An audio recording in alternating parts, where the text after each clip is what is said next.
World War III, astrology, the Middle East in flames, Iran and Israel are clashing. What's going to happen next? Watch this video to find out.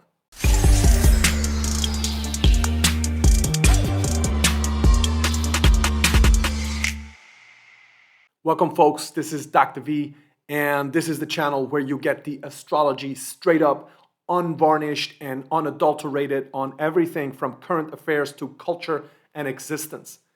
Now, it is unfortunate, but a ever more likely reality that we are at this point already finding ourselves within World War III.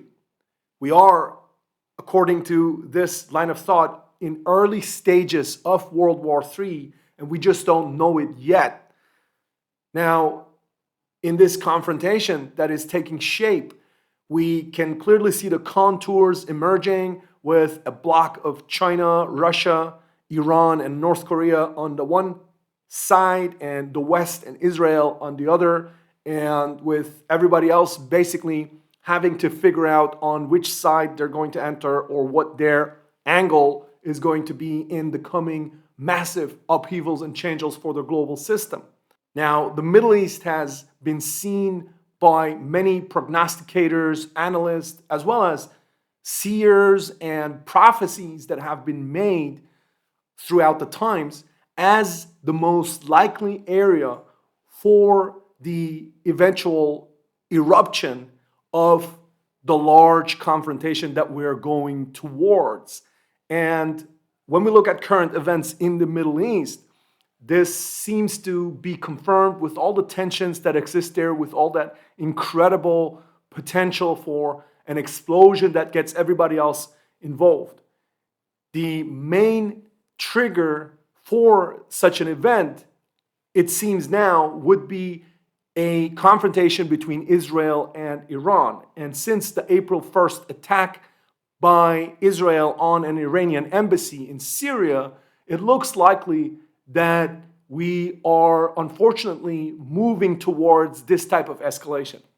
Now, in this video, we're going to look at the astrology charts for these two countries as well as their leaders to decode them and to find out and to be able to say whether this is what's going to happen, or if we still have some time, or if potentially there is actually still some other steps that could occur along the way. So let's get into it. Now, the first thing that I want to look at is the chart of the Islamic Republic of Iran. Now, the chart of a country, like the chart of a person, is basically showing you the character, the main challenges, opportunities. It's just like the chart for a person. It just needs to be read on a slightly different level, on the level of a collective, the collective consciousness of that entity. So if you look at the chart, you can get some idea of what type of entity this is. And then, as a next step, we'll look at the activations for this chart. So, let's see this. What do we got here? We've got a sun in Aries, as you can see here, right? Which is the pioneer, the country when it was brought into being in 79. It was the first Islamic republic. It was the first, country that was governed by a Islamic political system in the entire Middle East. And you see the same sun is in opposition to Pluto in the third house. You see this?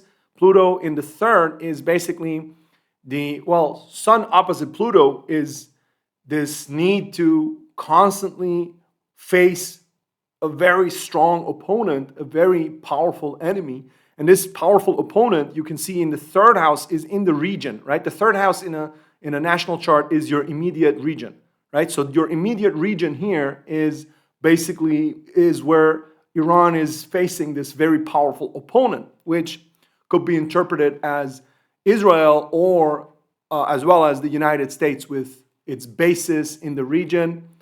We also see here the Mars, which is important when we want to look at war, right? A warfare. The Mars is here in the 8th house, and it's getting a trine both from Jupiter here and as well as from here, from Uranus, right? So Uranus, Mars stands for missiles, and Jupiter trine Mars gives the country an expansionist flair, an expansionist trait, right? So, and also basically a lot of energy and optimism and success, generally speaking, in military expansion and expansionism, right? So, this being the case, Iran has been able to build a tremendous military force, especially in asymmetrical warfare, especially in missiles. When it comes to missiles, Iran is, by some counts, the number 5 global power in the world. When it comes to drones as well, they're selling drones actually to Russia that are being used by Russia in their campaign in Ukraine. And they have, even more importantly than their own asymmetrical warfare capabilities, they have built up a network of proxy armies throughout the entire region, which is putting them into an extremely powerful position.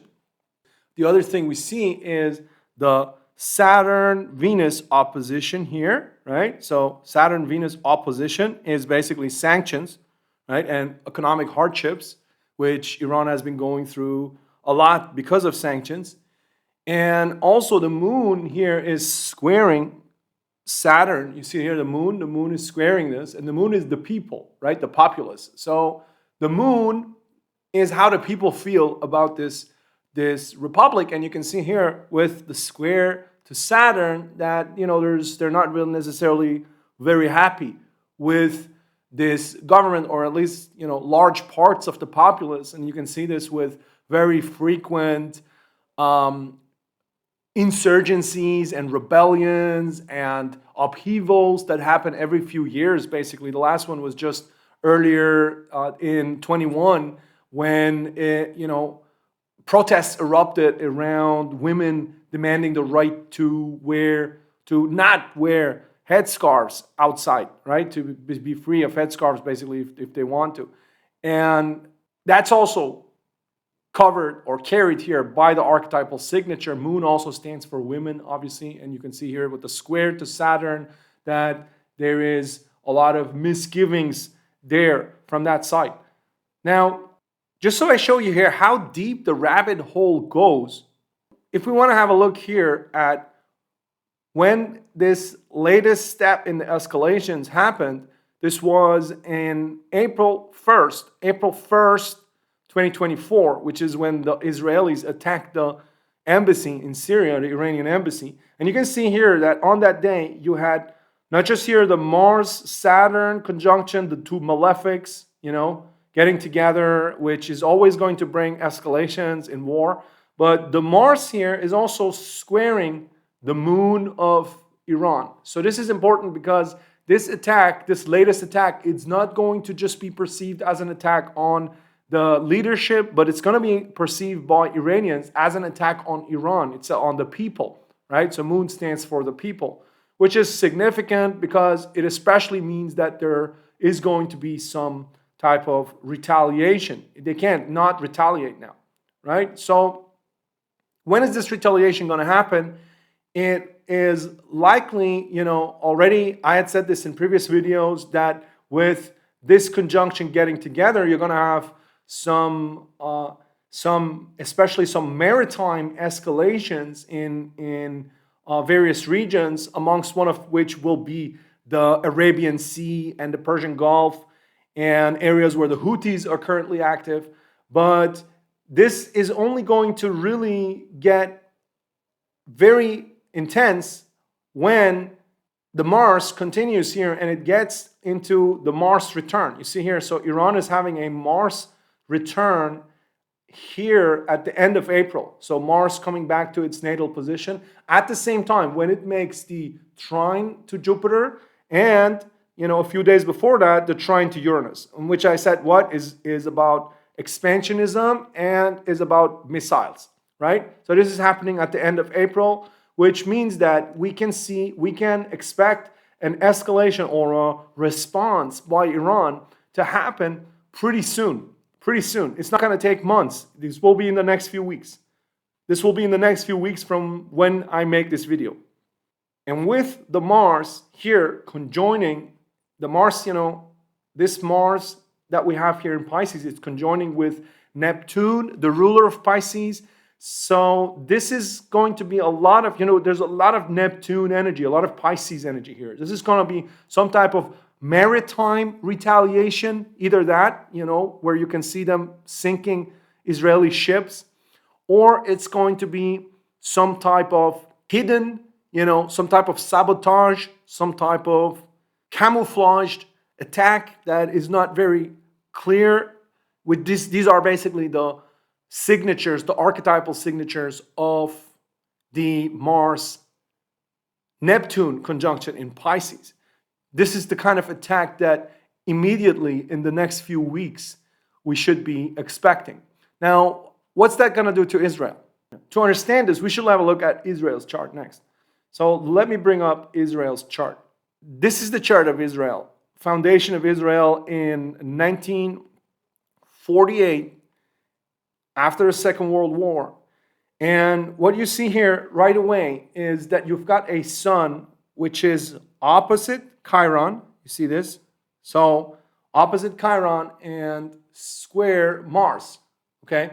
So Chiron is the principle of the exile, is the outcast, is the one that is not part of society in some ways, right? That's Chiron, and it's in opposition to Sun. So you can clearly see here the marker of the international outcast state, right? That showed itself by Israel basically ignoring dozens and dozens of United Nations resolutions and kind of always doing their own thing.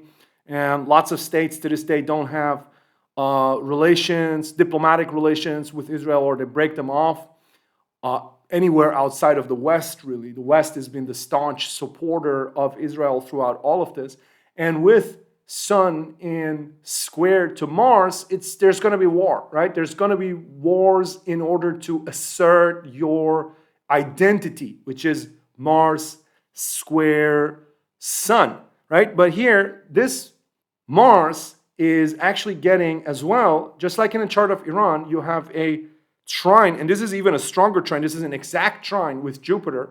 So very powerful military, very powerful military. The Jupiter is in the second house, right? So which is wealth and resources. And it's in opposition to Uranus, right? Jupiter-Uranus opposition. So this stands for being part of waves of great innovation, great technological innovation. Israel is very famous for its startups, its innovation culture, and really, being at the forefront of the tech, various tech domains globally. And then you also have here the moon with Pluto and Saturn, and the moon is the people, Pluto and Saturn is oppression, right? So it's written in the chart with regards to what you're seeing currently happening in the Palestinian territories, the Palestinian occupied territories, the type of hard, heavy-handedness and the type of oppressive tactics that are being deployed there. This is not the first time, even though right now it's the first time that it has become so publicly aware for everybody that Israel is doing this in those territories. Now, let's have a look at the activations to see what is in store for Israel, cosmically speaking. We'll bring this up here, and we're going to see right away that there is an important constellation here brewing, and that's Pluto here on the IC. Okay, Pluto, generational planet, right? Takes a long time. When Pluto comes somewhere, it's important. It's not just some little passing thing. It's like an existential thing.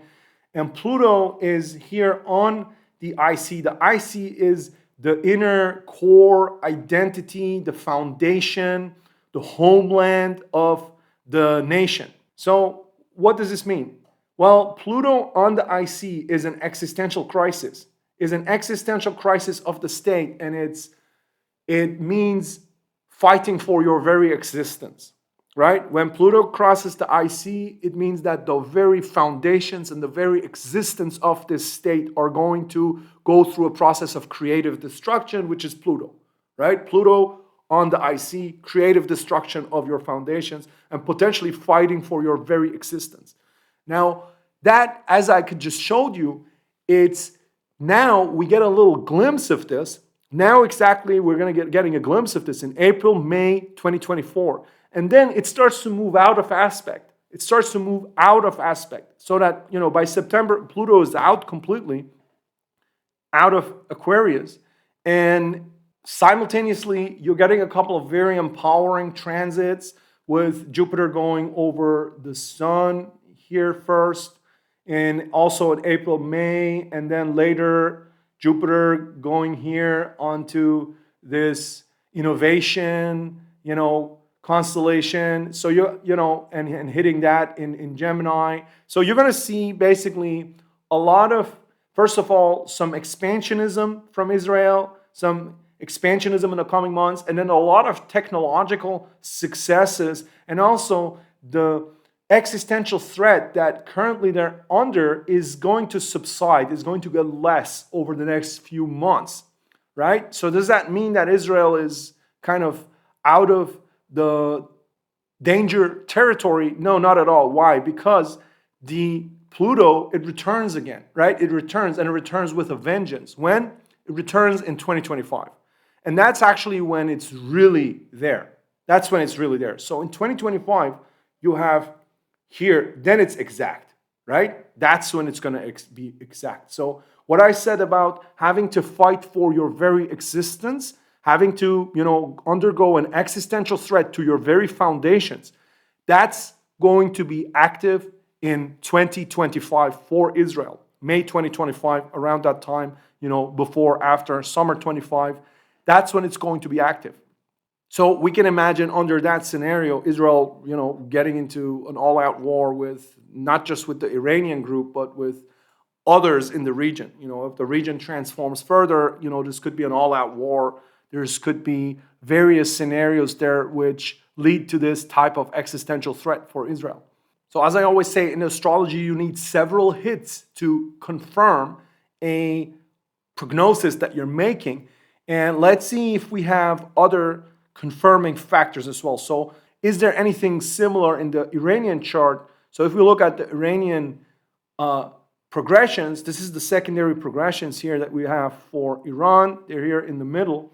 So if we look at the progressions, we're going to see that we have as well in 25.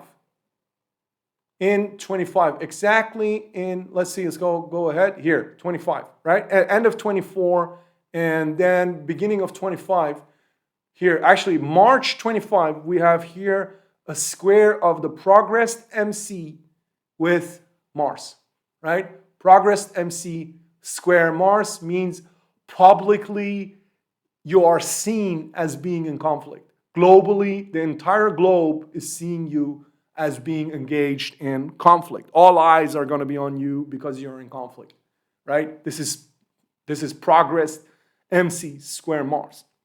This is in 25, right? So 25 is when we're looking at a escalation of a large-scale escalation. So putting these puzzle pieces together, my prognosis is that over the next few months, at the end of April, there will be some retaliation of the kind that I mentioned, and then there will be counter retaliation from Israel, potentially, using cyber technologies, and this might go back and forth for some time. Until then, in 25, around March, April to May 25 is when, unfortunately, all the markers look like there's going to be a large-scale confrontation between these powers. Now, lastly, a word as well on the respective leaders of both countries whose fate is so intertwined with their countries, Benjamin Netanyahu and Ali Khamenei. And when you look at their charts, they are going to have, they're going to be in the collective consciousness for what's going to happen to them in the coming time, for sure. So if we start with Khamenei, you've got here in his chart, he's got a transiting Pluto, the same Pluto that I just talked about is on his Mars. So, he's basically mobilizing all forces possible, and it's in opposition to Moon and his natal Pluto, right? He has a Pluto opposition as well.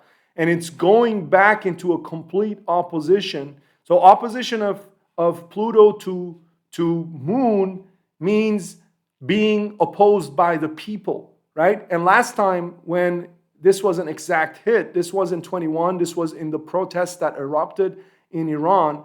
So what you're going to see is currently he's mobilizing all forces here with Pluto on Mars. But then over the next few weeks and months, as Pluto returns back here and goes into direct opposition again to his moon, right? He's going to be likely to face another wave of large protests inside the country of Iran against him, right? He's going to be likely to face another wave of large protests in August, later this year in 24. Now, if he survives this, politically speaking, which looks likely, so if he just strengthens his position further and the position of the government, then what you're going to see is a full force attack, right? A full concentration of all forces here to attack in 25, again in 25, in the beginning of 25, right? When Pluto comes back to Mars again.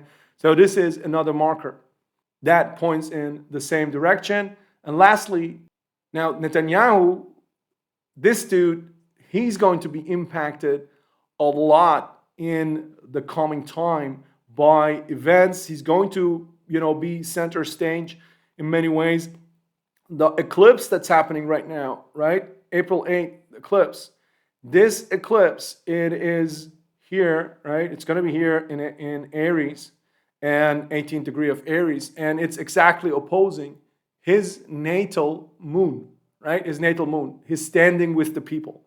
His standing with the people of Israel specifically, right? And the people generally speaking, right? Is going to be massively impacted with the coming events, with revelations to be made about, war crimes and other things that happened in Gaza. And this eclipse, right? When you just bring it up on the April 8th, it also has this Saturn Mars conjunction, which is actually opposed to his Saturn, right? So there's going to he might get attacked personally. He might personally get attacked, not just now in the coming time, but when there's an eclipse. This lasts for a year and a half or so. So in the coming year, he's going to undergo a lot of difficulties. Last thing to show you, in Benjamin Netanyahu's chart, if you look at his chart, he has Saturn with America. He has a difficult relationship with America.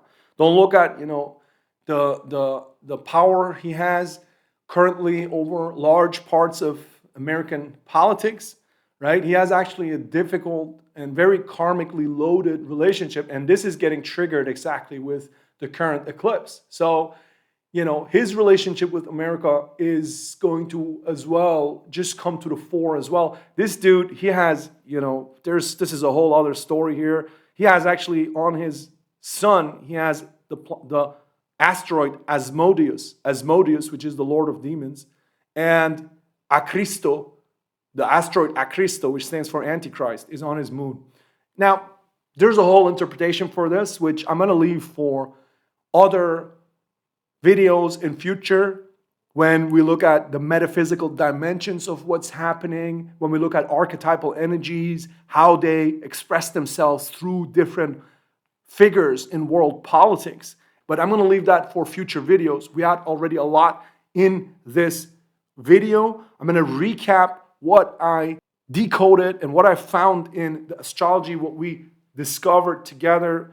It is likely that there's going to be some prompt retaliation from Iran, particularly around maritime warfare, as well as through various proxies and camouflaged ways of sabotage and other types of hidden warfare that's going to happen, cyber warfare potentially. And then there's going to be a phase of Israel actually getting a lot of backing from cosmic forces and being able to expand itself and being able to expand its power also through technological means over the next few months.